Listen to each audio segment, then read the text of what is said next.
अस्सलाम वालेकुम, मैं हूं फैसल तारिड़। आज 29 दिसंबर बरोज पीर सुप्रीम कोर्ट की पार्किंग के अंदर जी खड़े हुए हैं पूछे वजीर आजम के दफ्तर के मीनार आपको नजर आ रहे होंगे। खबरें बड़ी हैं। मैं खास तौर पे सुहेल अफरीदी ने जो दौरा कर दिया लाहौर का, और उस दौरे से आप बड़े बड़े परेशान हैं कि ये हो क्या गया है।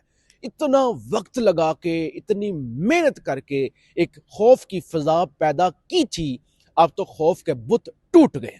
फिर सुहेल अफरीदी खास तौर पे जब वो निकले हैं ना लाहौर से आगे सरगोदा, सरगोदा से आगे फिर वो जिस तरह से भलवाल के अंदर नई हैदर पंजोथा की रहाइश पर गए, तो एक मोमेंटम उन्होंने सेट कर दिया है। और अब उस मोमेंटम के खिलाफ कार्रवाई क्या शुरू हो गई है पंजाब के अंदर। पंजाब असेंबली के स्पीकर की जानब से आज जो प्रेस कॉन्फ्रेंस की गई है, इस हवाले से बात करेंगे। फिर एक टिकटॉकर है रजब भट्ट, वो तनाजा है, हर वक्त तनाजात के अंदर ही रहते हैं। आज जब वो कराची की अदालत में पेश हो रहे थे अताउर रहमान कोहिस्तानी साहब, तो वकला ने उनकी जरा पटाई कर दी। वकला देखे ना, अब वो कहते हैं कि हमारे खिलाफ बात भी ना करें। वो जरा जख्मों वाली, मुझे तो पहले जो वीडियो मैंने देखी उठ के सुबह, उसके अंदर तो इतनी धुलाई नहीं लग रही थी, लेकिन अब जो उनकी तस्वीरें आई हैं, नहीं यहाँ पे आंख पे जख्म है, बाजू पे जख्म है, कपड़े फटे हुए हैं, तो ये क्या मामला है, इस पर भी बात कर लेंगे। लेकिन दो खबरें में सबसे पहले अहम खबरें हैं वो रख दूं नाजरीन के सामने, फिर दीगर चीजें आपके सामने रखेंगे। सबसे पहले जनाब खबर ये है, इमरान खान साहब और बुशरा बीबी की तोशा खाना 2, ये चंद दिन पहले जो हमने अडयाला से आपको अपडेट किया था, 17 साल की जो सजा हुई थी और करोड़ों रुपए का जुर्माना हुआ था, उसके खिलाफ इस्लामाबाद हाई कोर्ट में अपील दायर कर दी गई है। इमरान खान के वकला की जानब से अपील दायर कर दी गई है तोशा खाना 2 के खिलाफ, और यह कहा गया है कि इन अपील्स को अदालती तातीलात के फौरन बाद यानी 7 जनवरी 2026 को मुकर्रर किया जाए, यानी फौरी तौर पे मुकर्रर किया जाए और हमें सुना जाए। लेकिन यहाँ पे तो अभी तक वो अलकादर ट्रस्ट वाला केस जो है वो नहीं लग रहा।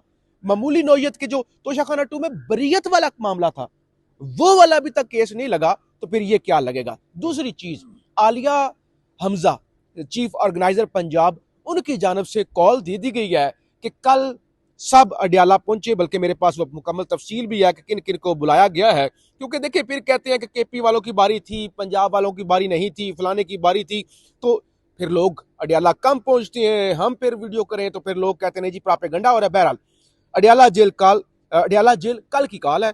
Chief organiser Punjab PTI Alia Hamza Malik ने मंगल दिन 2 बजे पंजाब के अरकान कौमी असम्बली, पंजाब असम्बली वकला तंजीमें, उहदेदारान, वर्कर्स, साउथ और वेस्ट पंजाब के टिकट होल्डर को अडयाला जेल पहुंचने की कॉल दे दी गई है। चले, इन सारी चीज़ों पर बात होती रहेगी। अताउर रहमान कोहिस्तानी साहब, पहले तो सुहेल अफरीद साहब ने विजिट किया पंजाब का, अब वज़ार, फिर रात को जो उन्होंने किया, अब क्या तकलीफ क्या शुरू हो गई है। यानी वो मलिक अहमद खान साहब ने प्रेस कॉन्फ्रेंस की है, और प्रेस कॉन्फ्रेंस के अंदर कोहिस्तानी साहब उन्होंने एक ऐसी बात की है मरियम नवाज के हवाले से। हालांकि मीना खान अफरीदी ने मरियम नवाज का नाम तो नहीं लिया था, ये खुद ही नाम ले रहे हैं कि वो 4 महीने वाली बात और पता नहीं गराज और पता नहीं किस तरह की बुरी बुरी बातें हैं, तो वो खुद ही मरियम नवाज से मनसूब कर रहे हैं ये। और मजीद जो कार्रवाई करने का उन्होंने फैसला किया, उस हवाले से रोशनी डालें, फिर रजब भट्ट की बात करते हैं। देखो, स्पीकर जो था पंजाब असम्बली का, उसने अब से कुछ देर पहले प्रेस कॉन्फ्रेंस किया। उसने ये बताया कि ऊंचा तरह बोले ना। एक तो जो लोग पंजाब माइक में आवाज जा रही होती है वैसे, तो एक तो जो पंजाब असम्बली के अंदर उस दिन जो लोग आए थे, जी जी जी जी, ठीक है, उनके ऊपर मुख्तलिफ मुकदमात दर्ज थे। ठीक ठीक है, तो ये उन्होंने कहा। और दूसरा ये तो, अगर मुकदमात दर्ज थे तो ऐसा मुझे बताएं कि नून लीग के भी कुछ वज़रा ऐसे हैं जिनके ऊपर मुकदमात भी दर्ज थे, जिनके ऊपर मंशियात के केसेस बनाए गए थे। ठीक है, और उस वक्त भी हम ही लोग थे जो कह रहे थे गलत है। लेकिन मलिक अहमद बच्चर, क्या नाम मलिक था, अहमद खान, मलिक अहमद खान बच्चर, सॉरी, वो पीटीआई का सदर है, था पंजाब का अपोजिशन लीडर।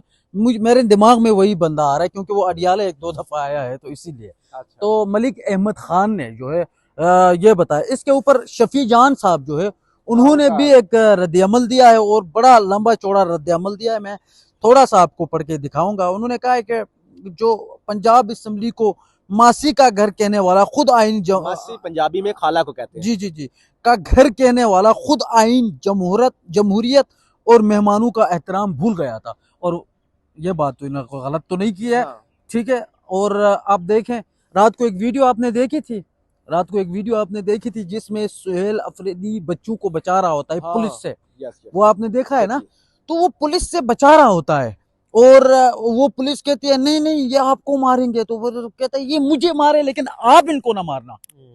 वो आपने पूरी वीडियो देखिए, देखी है ना। देखिए, देखिए। तो आप मेहमानों की जो वो ये जो बोल रहा है ना कि एहतराम करना, वो तो वाकई में भूल गए थे। अब आगे चलते हैं जी। उसके बाद वो कहता है मुंतखब वजीर आला के दौरे को छलांगे करार देना पंजाब असम्बली स्पीकर की सियासी घबराहट है, शफी जान ने यह कहा। इसके साथ साथ उन्होंने कहा कि स्पीकर जैसे ओहदे पर विराजमान शख्स शरीफ खानदान की जाती मुलाजिम बनने की बजाय स्पीकर का किरदार अदा करें, यह शफी जान ने कहा।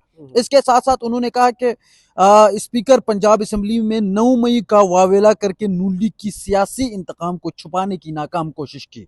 अच्छा, इसके अलावा बहुत लंबा उन्होंने एक जवाब दिया है। और एक आखिरी में उसने कहा कि मलिक अहमद खान को जो है वो स्पीकर खैबर पुख्तनख्वा असम्बली बाबर सलीम सवाती से आप उनको देखें तो आपको बहुत कुछ सीखने को मिलेगा। और हाँ, और देखें आप बाबर सलीम सवाती वाकई में आप सीरियसली आप देखें इस चीज को, तो जब से वो स्पीकर बना है आपने उसकी कोई सियासी प्रेस टॉक आपने नहीं देखा होगा, कोई प्रेस कॉन्फ्रेंस उन्होंने नहीं की होगी। तो ये जवाब दिया है मलिक अहमद खान को। और दूसरा है कि एक ना मैं रजब भट्ट के हवाले से बात करना चाहूंगा। रजब भट्ट से पहले एक चीज, आप वजीर इस पे आप बात कर ही रहे हैं जी आप मुझे ये बताएं, जी सुहेल अफरीदी 3 दिन जी जिसे कहते हैं लाहौर में दन दनाते रहे, पूरे डंके की चोट पर हर तरफ वही नजर आ रहे थे, पंजाब हुकूमत मुकम्मल तौर पे गायब थी। अब वो जब निकल आए हैं, अब पीछे से चौं चौं शुरू हो गया प्रेस कॉन्फ्रेंस। ये फ्रस्ट्रेशन नहीं है? ये अगर तो वो मुलजम थे, मुजरम थे, दहशतगर्द थे, आतंकवादी थे, असेंबलियों में घुस गए थे, तो वो 3 दिन वहां पे गिरफ्तार कर लेते, कार्रवाई करते। यही बात, हुकूमत तो आपकी अपनी थी ना। हाँ। देखो आपने जबरदस्त पॉइंट की बात उठाई है, लेकिन ये चाचा कर करके ना अवाम भी तंग, अवाम समझ गई है। अब ये जो प्रेस कॉन्फ्रेंस मैं आपको बताता हूँ अभी ना, अजीब एक सिस्टम चल रहा है इस वक्त। अब आप देखें नून लीग क्या क्या करेंगे, ठीक है, लेकिन फिर भी लोग उल्टा गालियां उन्हीं को दी है। अच्छा, सही बात भी करे फिर भी गालियां पड़ती है, ये आपने नोटिस किया है? अजीब एक सिस्टम है। अच्छा, मैं रात को ना मैं टिकटॉक पे मेरी एक वीडियो लगी हुई थी, उसके नीचे एक बंदे ने कमेंट किया था कि मैं उस बात पे रात को हंस भी रहा था, आप मुझसे पूछ भी रहे थे, मीना खान अफरीदी ने वो गैराज वाली बात की, मरहम नवाज का नाम क्यों नहीं लिया, लेना चाहिए था, ये बुजदिल है। नहीं, ये जाती है, ये नहीं होनी। इस तरह की चीजों को कम से कम मैं तो सपोर्ट नहीं करता, मैं भी नहीं करता भाई, लेकिन ये मीना खान की मतलब सीरियसली मीना खान ने ये गलत किया, बिल्कुल गलत, लेकिन उसका सवाल भी frustration गलत था। है। हाँ। सवाल भी गलत था और जवाब भी लेकिन गलत ये था। मलिक अहमद खान ने अभी पूरी प्रेस कॉन्फ्रेंस के अंदर 6 दफा कहा मरियम नवाज पर नाजेबा इल्जाम।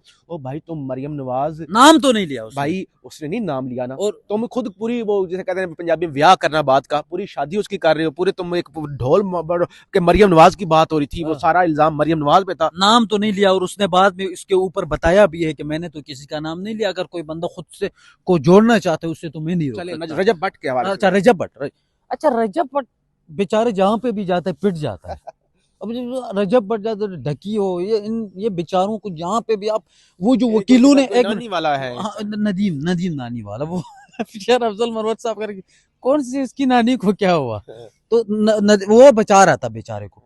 अब कहानी ये है कि वो चले गए, वो एक तोहिनी मजहब का, वो कह रहे थे कि इसने वकला के खिलाफ बात की थी। देखो, हम सहाफी है ना, हम भी वकला पे तनकीद करते हैं, वकला हम पे करते होंगे, हम जजों पे भी करते हैं, जर्नलों पे भी करते हैं। हुआ क्या है, मैं जरा उसको जरा डिटेल बनाऊं। वो ये तौहीन मजहब वाला केस था, ये आखिरी केस था उसका, जिसमें मतलब उसने जाके जमानत लेना था और उसके बाद वो जरा आराम हो उसको मिलती है। लेकिन वो जब कराची पहुंचे तो मियाँ इशफाक उनके वकील है, बड़े अच्छे वकील है, तो वहां पे वो चले गए, तो वकीलों ने उसको घेर लिया कि आपने हमारे खिलाफ बयानबाजी की है, तो बयानबाजी उसने की ना, उसको ना लातें पड़ गई भाई वहां पे। अच्छा तशद्दुद हुआ है। साथ में जरा पिक्चर्स भी आपको शो करेंगे, वो देखना यार। देखो, अब मुझे नहीं लगता कि यार अब वकील के खिलाफ बात भी किया, वो आके फिर वीडियोस बना रहे आइंदा आप करोगे बात। यार आप भोंडे हो, इस मुल्क को आपने मजाक बनाया हुआ यार। वकीलों में जाओ तो होंडा कर दी, एक मिनट, पुलिस तो पहले से ही होंडा है, हर अदारे में जाओ होंडा कर दी, क्यों इस मुल्क को बर्बाद कर रहे हैं यार। हाँ, सहाफियों में जाओ होंडा कर दी, यार खुदा का खौफ करो यार, कुछ तो शर्म करें यार, जहां पे भी जाए ये तमाशा बना हुआ होता है। क्या अब उस बेचारे ने क्या आपका क्या बिगाड़ा था? ठीक है, रजब भट्ट बेचारे को मारा और बहुत ही बुरी तरह मारा यार। आखिर वो देखिए यार, एक बंदा है, अब बहुत अब यूट्यूब से उसकी कमाई करोड़ों अरबों में रुपए हैं, ठीक है, ये सारे पाकिस्तान के लिए आ रहे हैं। अब ये बंदे जाए किसी बाहर मुल्क में, ऐसे ही कर करके हमने लोगों को भगाया है, क्यों ऐसा करते हो? अब उस बंदे का मकसद क्या था, जहां तक मैं समझाऊं, उस वकील का मकसद ये था कि भाईजान मैं थोड़ा मशहूर हो जाऊं। और यार तुम मशहूर नहीं, और लोग गालियां दे रहे हैं अभी भी आपको, ऐसे मशहूर होने का क्या फायदा? अब जी अडियाला, अडियाला की बात चले बताइए। अडियाला की बाद में बात कर लेंगे, अभी वीलॉग क्योंकि लंबा हो रहा है और फिर लोग शिकवा करते हैं जरा लंबा वीलॉग हो गया। बहरहाल बहुत शुक्रिया, फीडबैक जरूर दीजिएगा। एक चीज कहना चाहता हूँ कि रजब भट्ट जैसा भी है, ओ भाई हर तरह के लोग सोसाइटी के अंदर होने चाहिए ना, सहाफी भी होने चाहिए, इंटरटेनर भी होने चाहिए, व्लॉगर भी होने चाहिए, ये जो ड्रामे करते हैं स्टेज, उस तरह के लोग भी सोसाइटी के अंदर, तबलीग करने वाले भी, उलमा भी। तो इस तरह से ही माशरा बनता है। तो बर्दाश्त पैदा करें, और इस तरह के पढ़े लिखे जो जाहिल हैं, ये तशद्दुद वाली चीज को कभी भी सपोर्ट नहीं किया जा सकता। अपना फीडबैक जरूर दीजिएगा। पाकिस्तान जिंदाबाद।